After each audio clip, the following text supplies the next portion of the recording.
Hello, hello.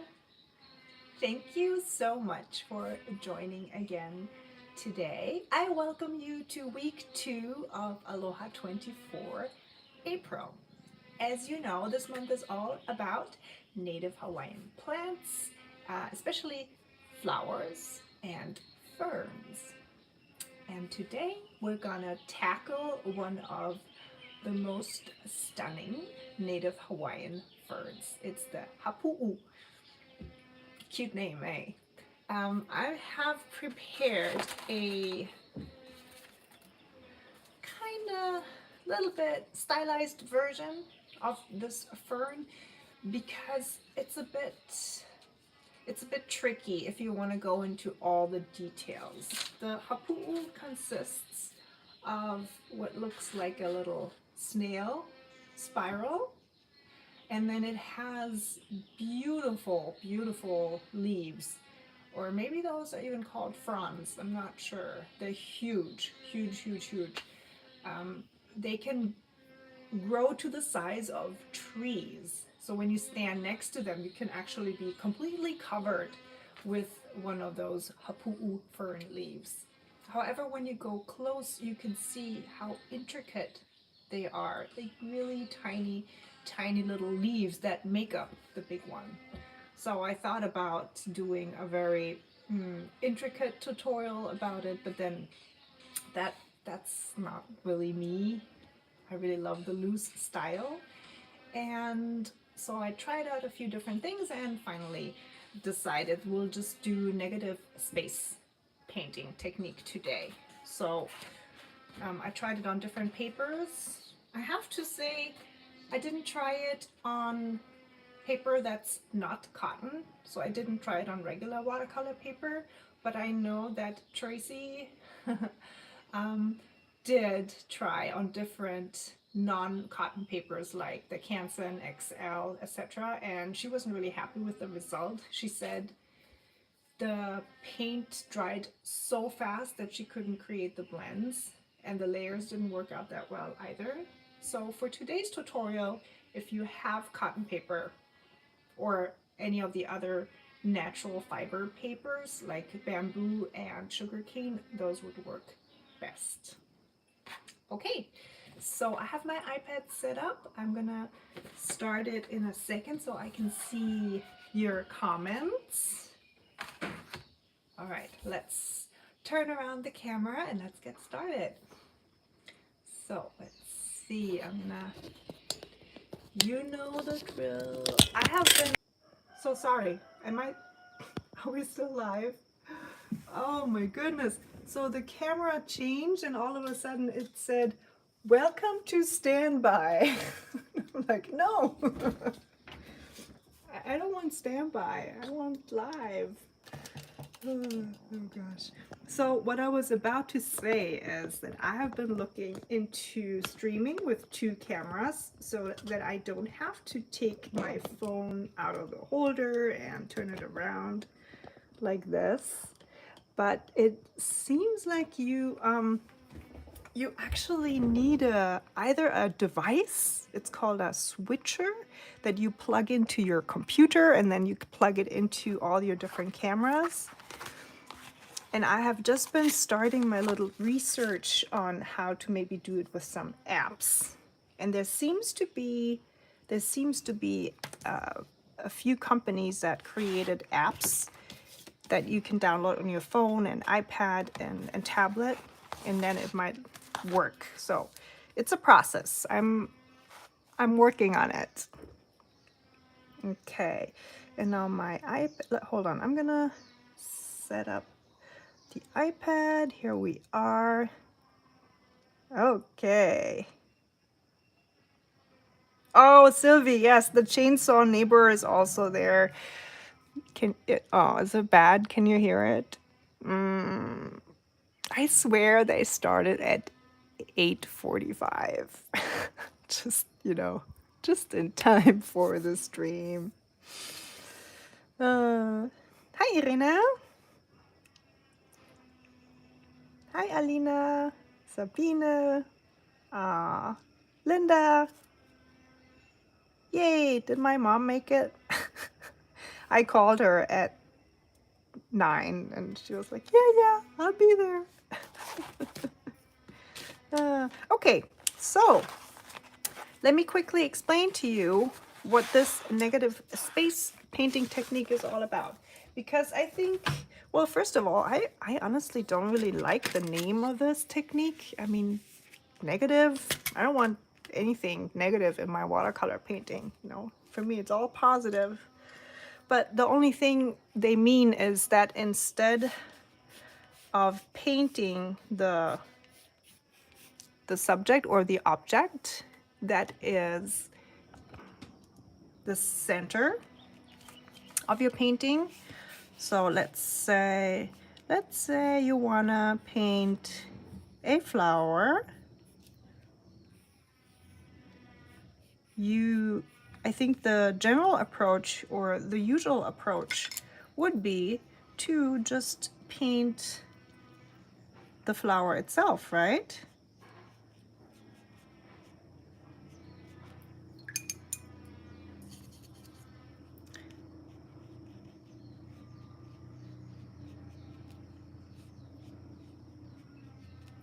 So connecting it with today's topic, this would be called positive technique because you are painting the flower, defining the flower by painting the flower itself. Now for negative,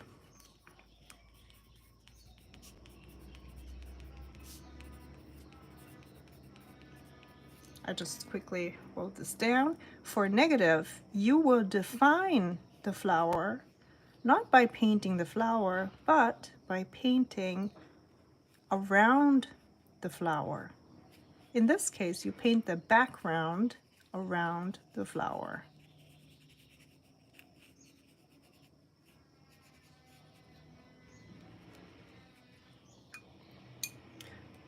So now the flower stands out. In this case, because of the white contrast, the contrast between the white and the background. It's the same flower, but a totally different approach to looking at the flower.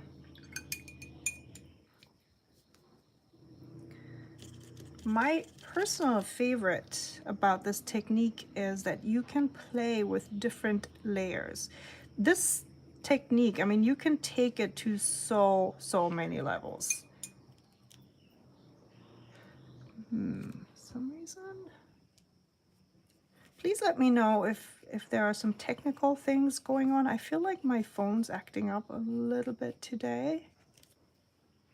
I did connect it to a power source, so I'm not quite sure. You know what? Let me just try and switch the cable around, so to speak, because I think maybe it's not working like this. I hope this worked. It's all plugged in. Okay. Yeah, just let me know. Okay, so paint around your object is what I'm saying. You, as I said, you can take this technique further. Now you could put, for example, some leaves in there. This would be your next layer.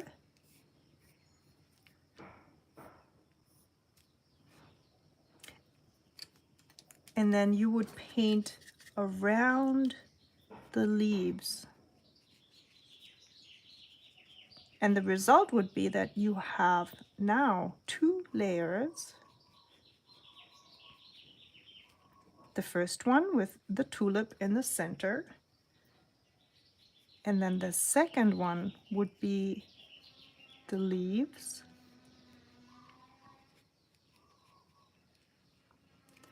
And the dark background here.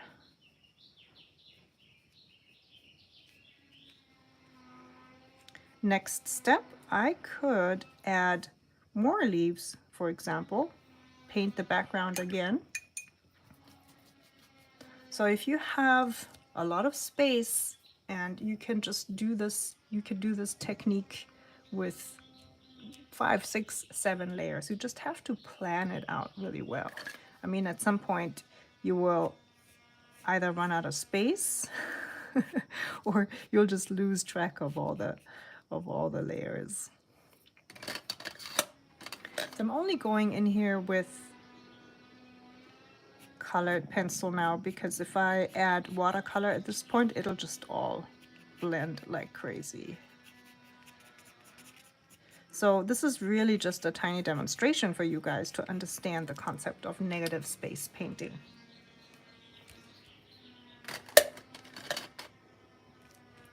All right, so I hope this little demonstration made the general technique of this concept clear. If you have any questions, please go ahead and ask. If not, I will go over to our actual painting today. I did realize, you guys, that I said Kona Jazz Shimmer in the description of the class, which is this one. I, however, used gold Hula Queen, which is this one. Not that it really matters, but I thought I'd let you know in case you might want to switch to using gold. I think gold and dark green just go together really beautifully. So you can do either the bronze metallic or the gold. It doesn't really matter. I think both will look beautiful. Okay, I am grabbing my sketchbook that I have been using all year so far for this challenge. Hold on, let me just rearrange a few things here on my desk. Ah, there she is. Hi, Mom. Hi, Takako-san. Aloha, my dear Keiko-chan. Oh. Have we ever talked about the chan aspect in Japanese? So, just in case you're interested, this is kind of like a endearment. So you can take the name or part of the name, like my name is Keiko, and then you add chan, and then it's dear Keiko or darling Keiko. You usually use this only within your family or very close friends. There is also the possibility to shorten your name. So if you have a really, really long name, let me see. All of you guys have rather short name. Okay, let's see. Okay, let's take Karina. So for example, Karina, she could be Kei-chan or Kari-chan. Just saying. That would be your nickname in Japanese, or your endearment name. All right, got a little sidetracked here. So let's start with our actual painting. I'm gonna just quickly talk about today's supplies. I have my handmade Aloha watercolors here. I have different kinds of green. I'm gonna use my medium cadmium yellow, mango, and this one here. This is the dark cobalt green, Nahele. Nahele means forest in Hawaiian. This is malachite. It's made of actual real malachite gemstone. Then kupukupu. Kupukupu, by the way, is another endemic native Hawaiian fern, so we could have chosen that for this month as well. Then I don't think I'm going to use jade vine because look at this. It's sad. It's empty. So no jade vine today, but I will use what's left of my jungle, which is a phthalo green, and cocoa, burnt umber. As I said in the beginning, mango, medium cadmium yellow, and the Hula Queen gold. But you can use Kona Jazz as well if that's what you have there ready on your desk. Okay, we just zoom out a little bit. All right, I have 3 brushes. These have established themselves to be the brushes that I use the most. It's a size 8 quill brush. Then this is a size 2 regular round brush and a size 6 regular round brush. I will also use a water-soluble colored pencil today. This is a moss green color. It's by Faber-Castell. This is, the actual color is called olive green yellowish 173. Olivgrün gelblich. Gelblich. Yeah, all right. So instead of a pencil, I'm gonna use a water-soluble colored pencil. And of course, I have my trusty sketchbook made by Denise, Art Moments, and it uses 100% cotton paper by Arches. All right. Oh, just looking over at the chat. Oh, daisuki, daisuki mom, Chan. I call my cats Chan as well. Sometimes I just only call them Chan, especially the really large black cat. BC Chan. So for today's square, you can of course use washi tape or any kind of tape if you want really clean, straight edges, but you know me, I'm just gonna go for it. I realized I haven't exchanged my water since I painted yesterday, so it has a little bit of shimmer in it already. That's okay though. So, first step, just laying down some water. You want your paper to be saturated but not oversaturated. You see the sheen? So no lakes or puddles on the paper, just have it wet overall, so that in the next step, which is to add paint, it'll just distribute and blend really nicely.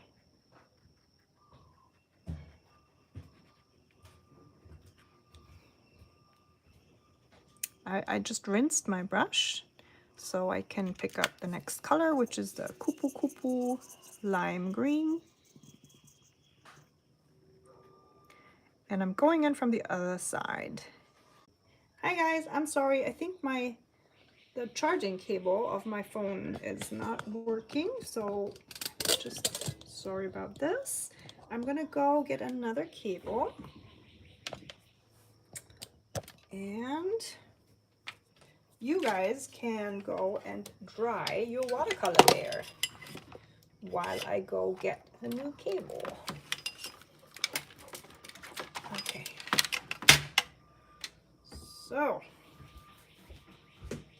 or maybe it's just, let's see, on this one, this is too short. Let me try the other plug. Okay, I'm gonna first try another plug, and if that doesn't work, then I'll try another cable. Let's see.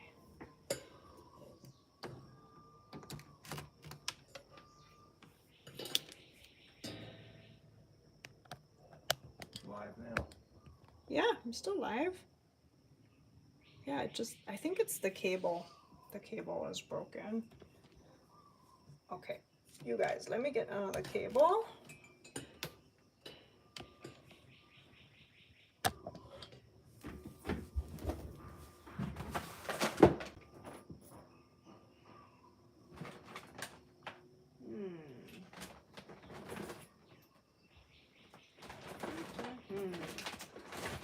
Okay, let's see. Oh, this is the wrong cable.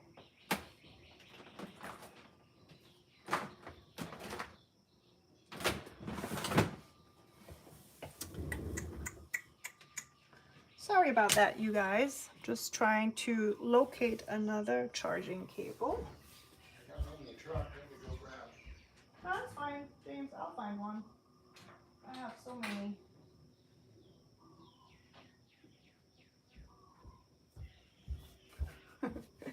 Aw, sweet James just offered to run to his truck to get one of his cables. Let's see if this one works. It's quite short. Okay.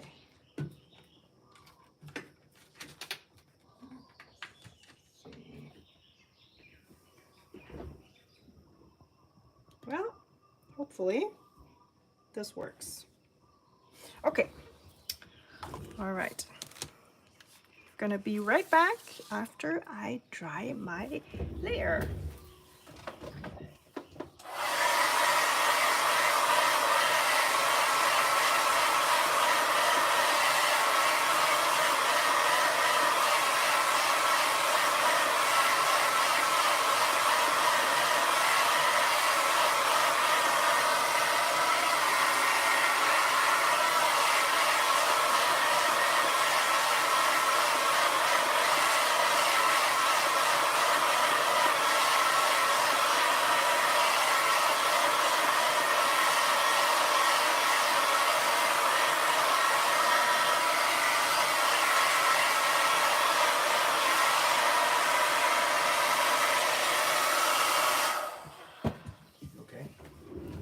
I'm actually not sure. I usually, oh, thank you. We got more cables. Thank you so much, Jamesy. Okay, I think I just have to tap on my screen occasionally to activate it again. Because what happens is it goes into sleep mode because there's no, I mean, there is a cable, but I don't think it's working for some reason. Okay, I'm back, you guys. I have 3 more cables now, so one of them hopefully will work.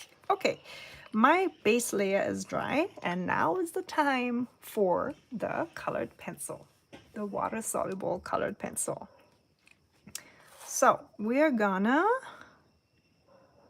draw in the spiral very lightly. Let me move closer a little bit.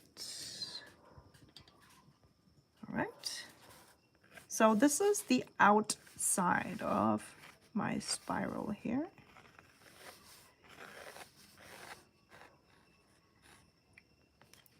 I'm using a water-soluble colored pencil so that I can just blend in the colors later on.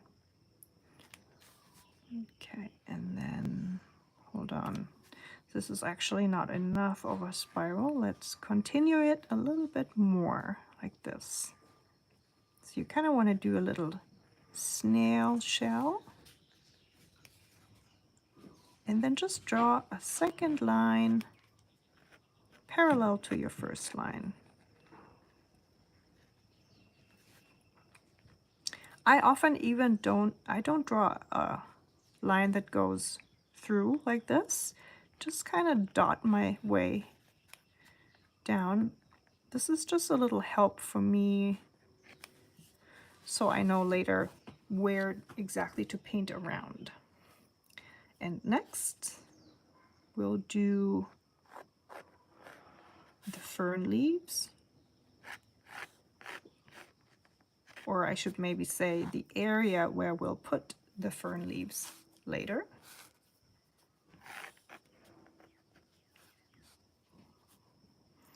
And then I'll draw in, so this is going to be one spine of one leaf, and then down here we'll have another spine of another fern leaf or frond. Do we know now if it's a fern leaf or a frond?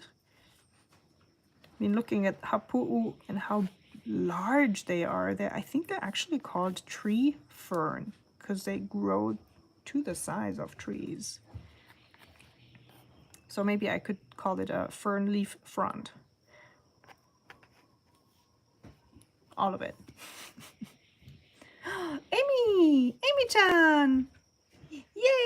Hello! Amy, Lilikoi Journals. Ah, thank you.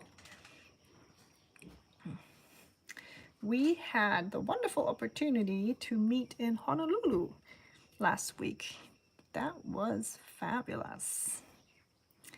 Okay, so I have my number 8 quill brush, mop brush ready, and the only thing I did is add some water to it and then very gently and very lightly painting over the upper half of my painting. I'll repeat that because Leo is just throwing a fit. So I'm laying down water at the upper top part of my painting. So don't paint the lower part, just go up until these 2 lines. Just re-dipped my brush in water. Now I have to say, this is a technique that works exceptionally well on cotton paper because the water is inside the fibers. If you use regular paper or if you're working in your journal, then this is maybe a bit tricky because you will just push the pigments around that are underneath. And you might also make your paper pill.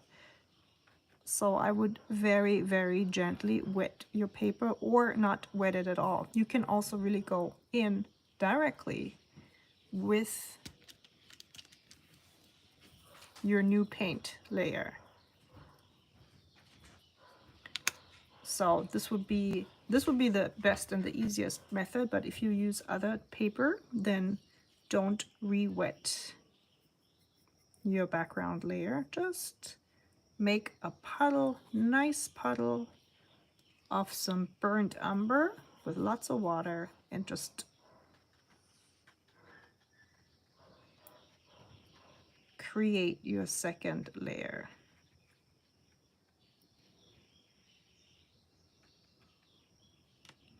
But you can see because I lay down some water, see how nice this blends. I'm hardly actually doing anything other than just dropping in my burnt umber. And I'm rinsing my brush now. I have my dark cobalt green Nahele. I'm doing the same thing, mixing with quite a bit of water on my palette and then heading over to my painting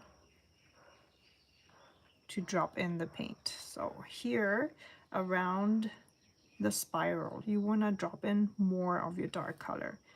This way you can create a lot of contrast. See here, dark background, light spiral. Don't overthink where exactly you drop in the paint. The only thing you want to bear in mind that you want to add more dark color right around the fern so you can really define this shape here. I'm looking over at the chat and Sylvie says, our ferns look similar but a lot smaller. So they are like babies of hapu'u fern. I agree. There are some cute ferns in Germany, but they're like, oh. You know, you guys, where I have seen really stunning ferns was on the mainland of the US in the state of Washington. They have an area there called Olympia, I think. Olympia? Olympia National Park, I believe.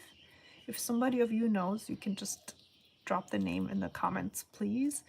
And the ferns were amazing. The trees were covered with moss as well, and it really looked like a jungle. I was so surprised. I guess when I thought of the state of Washington, I just pictured more I don't want to say regular forests. That sounds kind of silly, but you know, just trees, I guess. But the amount of wild wilderness and what felt like wilderness was just truly amazing. moss and ferns and so many different plants and mushrooms and so cool. Just dropping in a little bit more of my cobalt green, dark cobalt green. Because later on I want to add some shimmer on top. And as we all know, shimmer looks great on dark background. All right.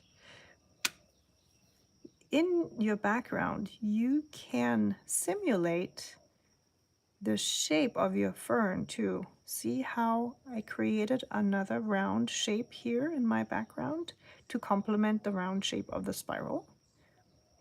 You could do this here too.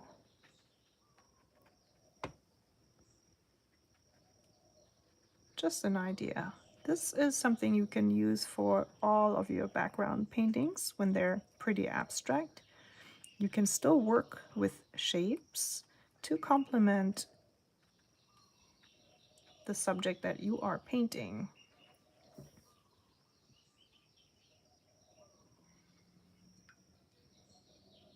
Okay.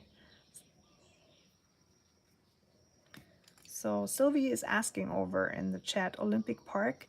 No, it's actually not. It has nothing to do with the Olympic Games or anything. It's really called Olympia. So more because of the Greek gods, and it's in the in the west of the state of Washington. So I think if you Google state of Washington and Olympia National Park, you can find it and you can find pictures. All right, you know what's gonna happen now. I'll go to my hair dryer and I'll be right back.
Remember how I always tell you guys to not use the hair dryer when the water is still pooling on your painting? So this is what happens. See that spill? I mean, it's okay. I hardly notice it. But I've had paintings where I put the hair dryer on and then I had little fireworks of paint coming out on all sides. So that's why I like to repeat myself. Be careful. Or if you have a heat gun, not a hair dryer, a heat gun that people use for embossing, it's actually even better because it doesn't have an airstream. It just emits heat. It dries really fast. I should go take a look at where my heat gun is. I haven't seen it in a while. Okay, so let's do the next layer. For the next layer, we're gonna tackle those leaves, fronds of our hapu'u fern. So very, very simplified. I mean, as I said in the beginning, those fern leaves are actually very intricate with tons of detail. And what you can do later, if you want to add those details, is you can add them on top here. So all the parts that I'm not painting today, which is all these lighter parts, you can go in with a very fine round brush, for example, and just paint in all these little details of the fern, if you like, or maybe with a colored pencil. Okay, so for this layer, this is all that we're doing. We're just gonna paint this whole area down here so that this part here is going to be the lightest at the bottom. And for this layer, I'm going to use my Malachite paint. If you don't have Malachite, you can use kind of like a light green, or you can, for example, mix a phthalo green with a little bit of white.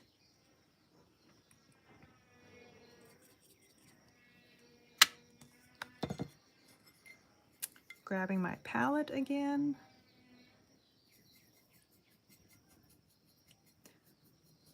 So you could also go ahead and pre-wet your layer again, just like I did here at the upper part. But I just want to show you how to work in case you're not using cotton paper and you don't want to risk your paper to rip because you're using too much water.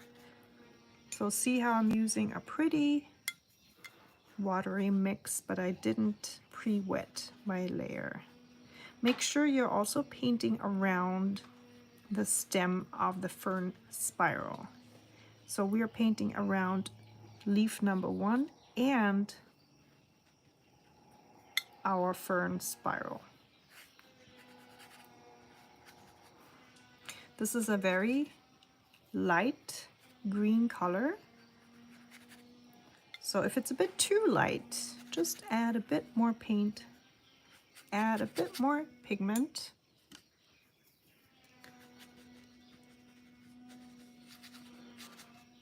And paint over the whole area. You can still see the Kupukupu lime green shine through in a few of these spots. And this is the beauty of negative space painting technique. You add so many layers, but the layer underneath will always shine through.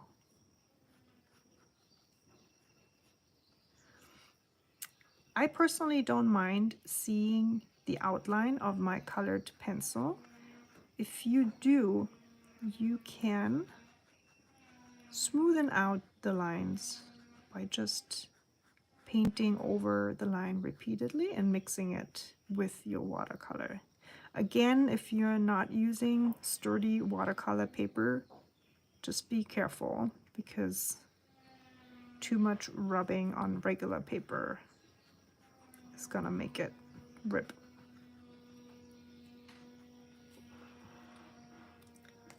Okay, let's look over at the chat.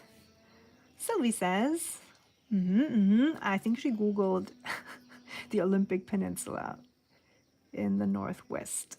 Yes. Oh, it's one of the few temperate rainforests here in the United States of America. And that's exactly what it felt. It really felt like a rainforest. It was so amazing.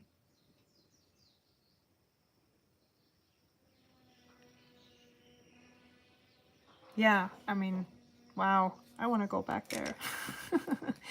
Because you know, here when you go in the jungle, it's kind of hot and humid, so more tropical. But over there, it was cold and it was still a rainforest. I just thought that was so amazing. Okay, so this is all we're gonna do for this layer. It needs to dry completely, so I'm going to go and dry it, and I'll be right back.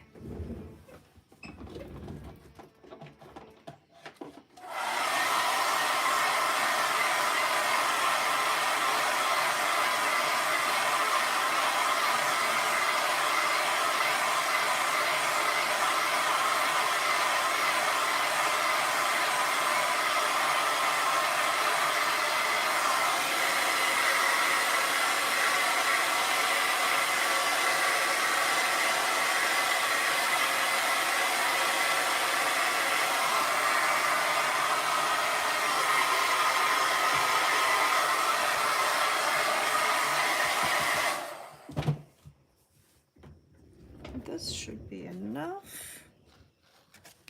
I usually dry this really thick cotton paper both on the front and the back side, just as a little tip if you work with a hairdryer as well. Just to quicken the drying process. You can dry both on the front and the back.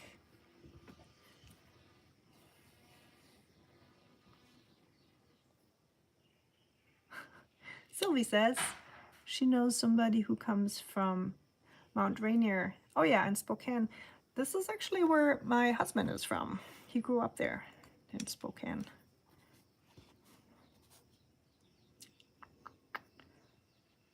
Okay, so the next layer, as you can see in my original painting, it's going to be these leaves and these ones. So I think, you know what, because of matters of time and everything, because I had these technical difficulties today,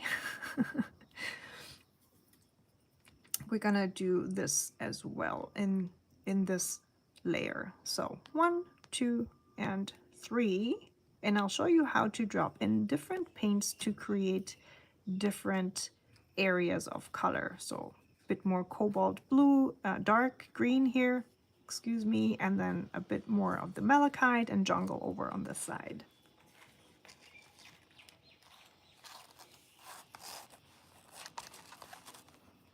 Okay, let's start with this leaf over here. Again, I have my water-soluble colored pencil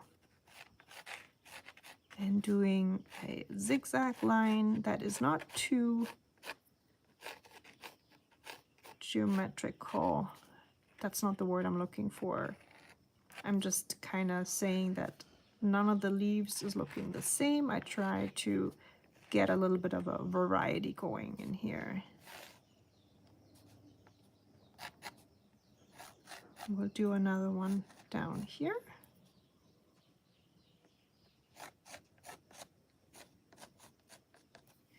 And for this leaf, we'll also add a few on the other side that are facing down.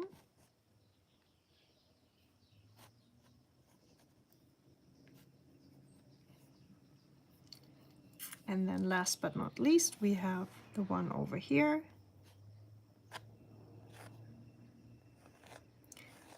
And for this one, the viewpoint would be looking at it from the top. So these are more from the sides.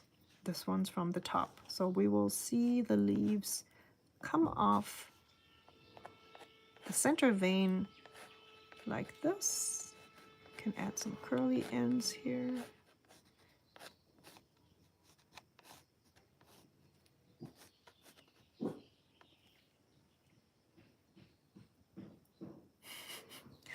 And Alina says over in the chat that she's really tired. Oh, that's right, because you're in Hungary now. You're on vacation? I'm talking too smooth, putting people to sleep with my calming voice. Go to sleep. Close your eyes. Just relax. You will fall into a deep and relaxing slumber.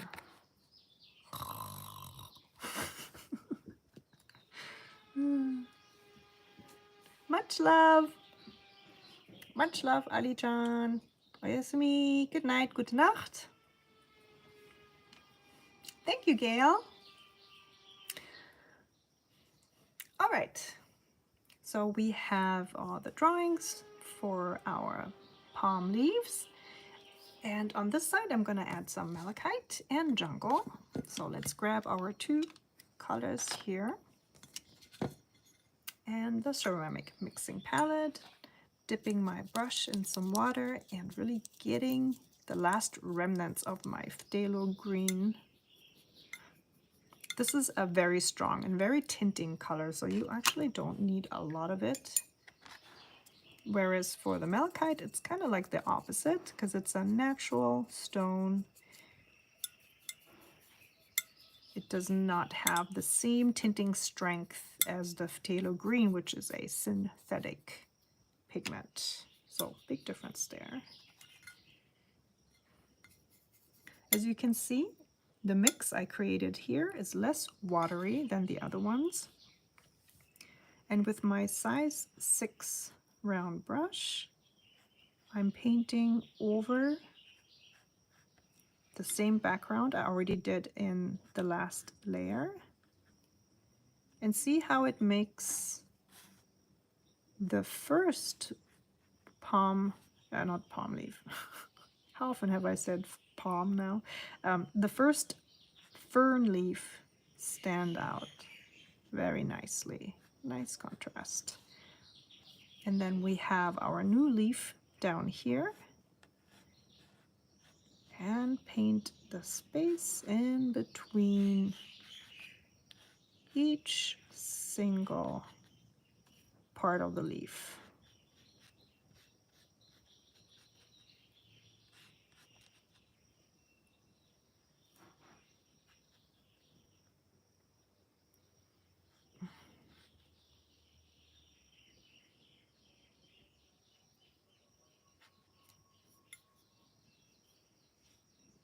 Okay. And just for funsies, you can add another color while your layer is still wet. So let's add some of the dark cobalt, just a little bit. Or you could add some burnt ochre to pick up this hue from up here. I think I'm actually gonna switch to my number 2 round brush now. So it's getting quite detailed down here.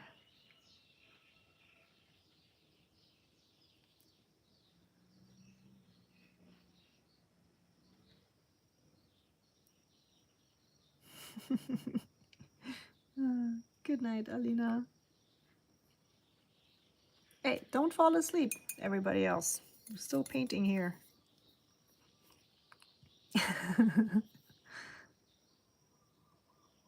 Oh yeah, this is nice with my number 2 sized round brush.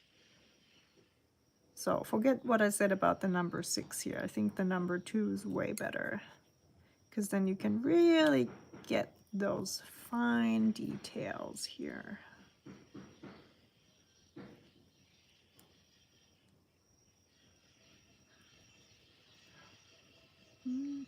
Oh, and I just see in the chat, yeah, my mom's name is Takako. That's her full name. In Japan, a lot of names for women end in the syllable ko, so K-O, like my name, Keiko. My mom's name is Takako. But she lives in Germany, and in the past she found that a lot of people had difficulty remembering her name. And you know, because of her very sunny personality, we kind of thought that a nickname would be good. So she goes by Taki now.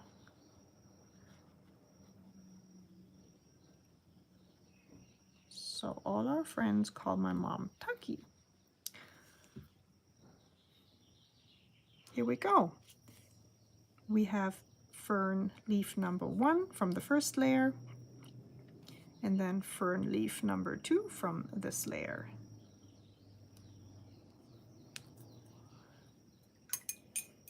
Then for over here, let's mix a bit of a darker shade. So I'm mixing my Nahele dark cobalt green with a bit of the Malachite. That's pretty dark, huh? Let's see how that looks.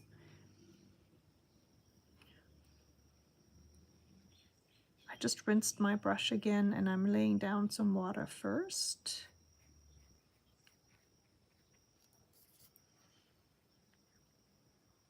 I really do like the technique of laying down water first. It makes blending so much easier, and the only reason I didn't do it on this side was so that I can demonstrate how you can achieve kind of like the same look, but with going straight in with your color, not doing the water first. But in general, I would suggest that you always lay down a layer of water first if you want to create really smooth blends for this kind of technique. So any kind of background, abstract background, negative space painting technique, this works really well.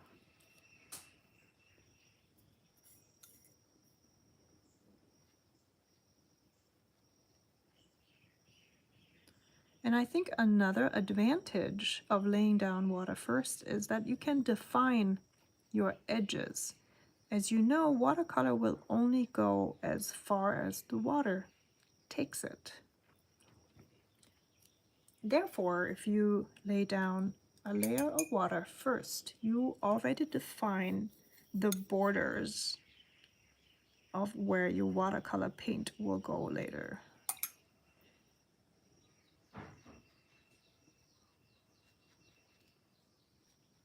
Water first. This is such a great paper for this technique. Yeah, I do have to say, I mean, it's expensive, this paper. The arch paper, arches. But I really think it's worth it. The more I work with it, the more I like it.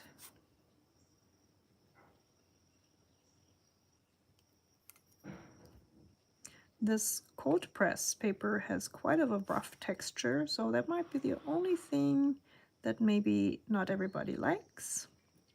I used to work exclusively on hot press paper when I started watercoloring, because I did a lot of watercolor and gouache. So I really liked hot press, and I also did a lot of calligraphy and lettering. So the hot press seemed to be my go-to, but I have since really moved more into the cold press paper. So how about you guys? Do you prefer a rough texture, a cold press texture, or is it more that you like the smoother one? There is also usually a hot press, cold press, and then something in between. Often they call it a fine grain. So it's not hot press, it's not cold press, it's in between, and that's usually my favorite. For example, the Italian company Fabriano, they have a fine grain, and gosh, I love that paper. It's so good. Okay, Sylvie says she likes the cold press and the grain torchon. Is that how you pronounce it? Is it French? Torchon? Torchon, torchon. I like that too. I only have one paper, I think, that is at torchon from the German company Brösner. So Brösner is an art store, kind of like Blick in the US, and they make their own paper as well. Just, you know, like Blick and Michaels do as well. They have their own signature paper and art materials. So I think that's the only one I have, and it's great. I like it too. It has like a interesting textured surface. It's not so rough. It's more like waves. Hard to describe.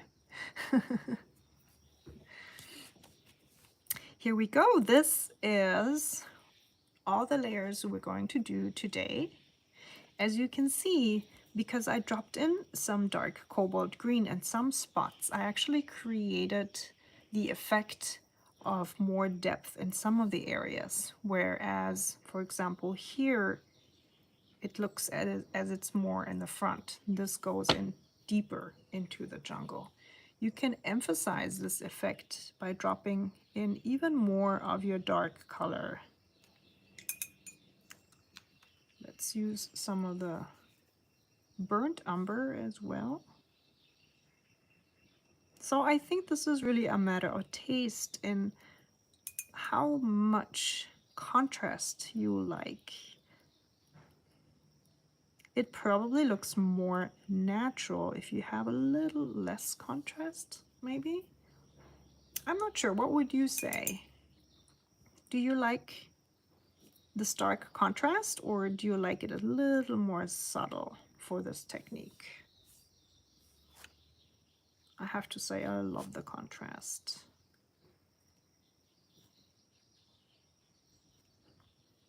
So let's drop in a little more of the burnt umber into these spots where the paper is still a bit moist.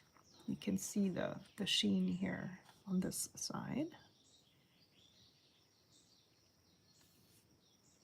Okay, I'm liking this. I also like how this dark circle is reflected in the spiral shape, but it's also reflected in this very dark part at the bottom of the painting here.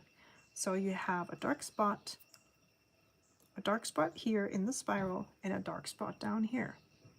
So it's distributed around the painting, a little bit up here as well. I'm always looking for this type of balance in my paintings to create some unifying elements. I think it actually worked better in this piece than in my other piece. So I find this is more harmonious. I'm gonna check out this one that I did later. Yeah, this is interesting. This was super, super loose. I actually didn't do much blending here either. Yeah, it's crazy. I think I like this piece the best so far. If today's live stream piece, which is rare because, you know, I'm distracted, I'm talking, I'm looking at the chat, my cable's not working, so many distractions.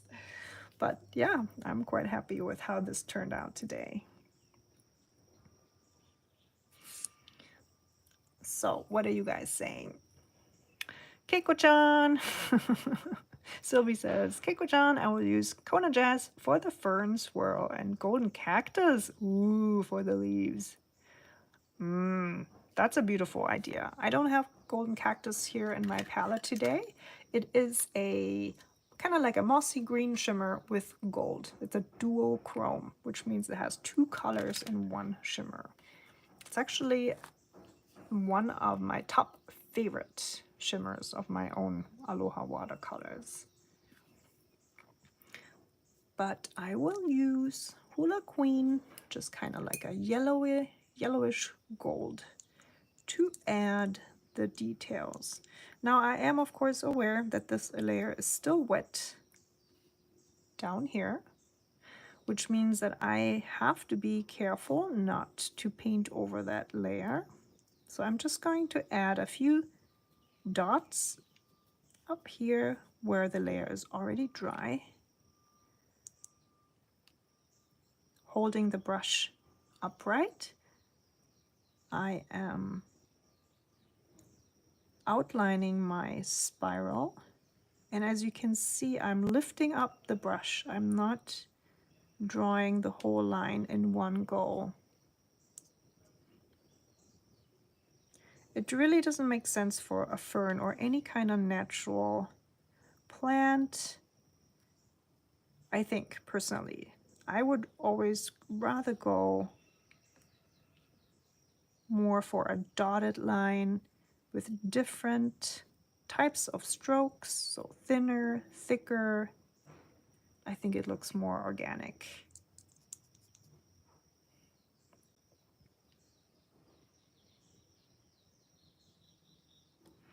When you look at my reference photos that I posted in my stories over on Instagram of this wonderful fern, a lot of them are very hairy, and the younger ones don't really have that much hair yet.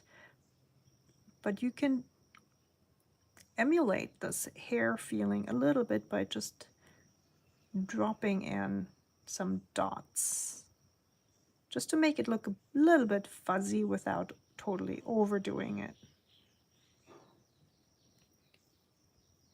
So apparently in the old times, we're talking ancient Hawaii, thousands of years ago, when this fern was really large, when it was tree size, the spirals that came out were super hairy. So look at the reference photos I shared again. You can find them over on Instagram in my Aloha 24 April highlights. It's just so much hair. And then inside the fern, there was a part that was very soft. And during times of hunger, the Hawaiians would prepare this inside flesh of the fern. Now, this was not a fun thing to eat. This was really when there was not a lot of other food around for whatever reason they had back then. And you had to prepare the fern meat for days in their underground oven, the imu. So not an easy thing to prepare and not a very tasty thing either. But I think it's an interesting piece of information about this fern. It's not only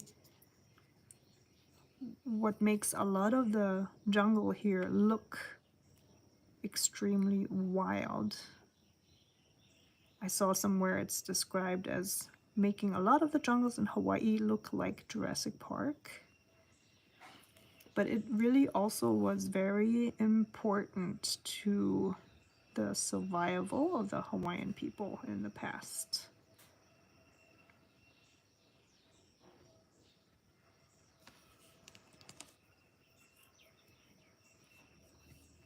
All right, and you can see the shimmer.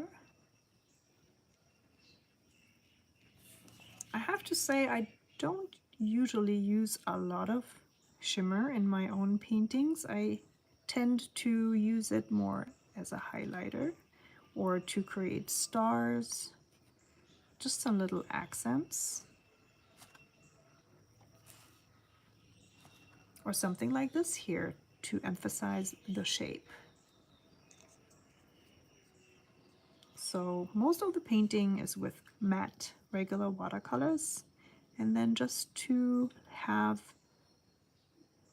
the fern spiral be the center of attention, I added the shimmer. So in this case, I would say more is less, but that's just true for, I think, my style of painting, that I don't want to exaggerate painting with shimmers. But really, this is totally a matter of preference. I've seen beautiful paintings done solely with shimmer watercolors. Everybody has their own taste, their own style. It's all legit. Might also change over time. Also absolutely fine. Maybe you have a year where you love everything sparkly, hot pink, and I don't know, unicorns. And the next year you're into ferns and dark green matte watercolors. Just saying, this is actually not my own story, but I do remember the times where unicorns were so popular and I just didn't really get it.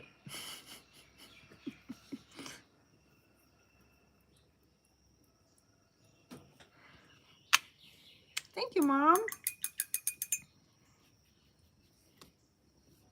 Okay. My mom's so sweet. Thank you, Mom. She's so supportive in general, and I love how she's always participating in the streams. One of these days, I'll get her to join us with painting as well, not just watching. Okay, you guys. This is the shimmer layer, or I should not even call it a layer because it's just a few accents and highlights. And last but not least, let's add the date stamp. Is it April 10th today? Is that right? Looks like I've already put in the correct date. Like I actually planned this.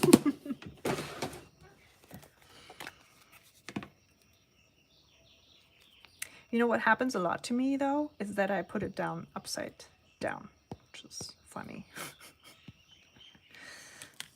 So this is the right side, I think. Yay! Okay. And because I used pink before that, it turned into this nice, look at that, cool gradient between brown and green. So it matches perfectly.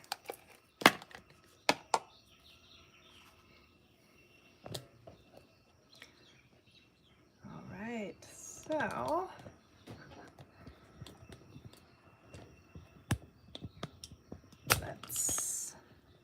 all right, I'm gonna turn the camera around one more time.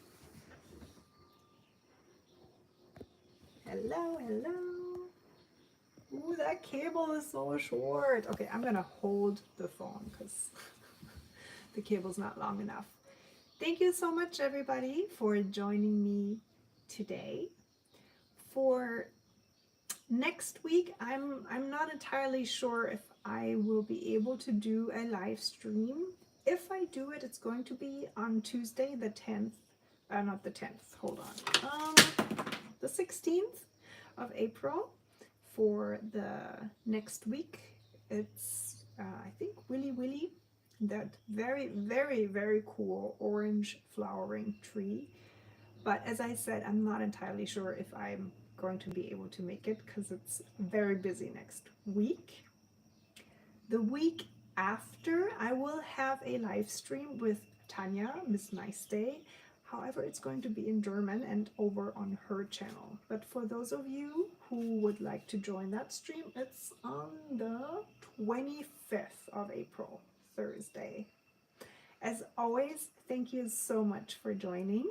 Please, if you have the time, leave a comment and a thumbs up on the video here if you enjoyed it. And if you haven't already, if you're not on my newsletter list yet, I will leave a link down below as soon as this live recording is uploaded so that you can stay notified about all my live streams and other things that happen. All right, I wish you a wonderful week. Aloha and bye. See you next time.